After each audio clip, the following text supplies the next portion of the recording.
ஒரு அமைதியான மலை கிராமத்தில் மீனா கண்ணா எப்பவும் சேர்ந்து விளையாடும் நல்ல நண்பர்கள். ஒருநாள் மாலை நேரம் கிராமத்தின் அருகிலுள்ள மாயக்காடு திடீர்னு ஒரு வித்தியாசமான சத்தம் கேட்டது. ரார் ரார். கண்ணா, அந்த சத்தம் கேட்டியா?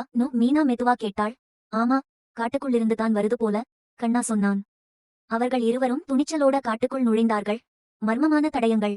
காட்டுக்குள் பச்சை புல்லில் பெரிய பாதச் சின்னங்கள். யானையா இல்ல புலியா? மீனா பதற்றமா சொன்னாள். அப்போ திடீர்னு ஒரு மான் ஓடி வந்தது. ஓடுங்க, காட்டில் ஆபத்துன்னு அது பேசினது. மான் பேசுதா? கண்ணா வாய் திறந்தான். ஒரு கனமான மூடுபனி எங்கும் பரவியது. நம்ம வழி தெரியல. மீனா பயந்தாள். அப்போ ஒரு குரங்கு மரத்திலிருந்து குதித்து வந்தது. என்னை பின்தொடருங்க, அது சொன்னது. குரங்கு வழி காட்டி ஒரு பெரிய மரத்தடியில் நிறுத்தியது. ஷஷ். இலைகள் அசைந்தது. ஒரு பெரிய நிழல் மெதுவா நகர்ந்தது. புலியா? கண்ணா கையை பிடித்துக் கொண்டான். அப்போ நிழலிலிருந்து ஒரு குட்டி புலி வெளியே வந்தது. அது காயமடைந்தது. ஐயோ, அது பயந்துடுச்சு, மீனா மெதுவா சொன்னாள். மீனா தன் துணியை புலிக்குட்டிக்கு கட்டினாள். கண்ணா தண்ணீர் கொடுத்தான். அப்போ காடு முழுக்க ஒளிர்ந்தது. மிருகங்கள் எல்லாம் வந்தன. அம்மா புலி மெதுவா வந்தது. அனைவரும் பயந்தார்கள். ஆனா அம்மா புலி தலை குனிந்து நன்றி சொன்னது. அப்போ பேசும் புலி சொன்னது, இந்த காடு நல்ல மனசு உள்ளவர்களுக்கே தன் ரகசியத்தை காட்டும்.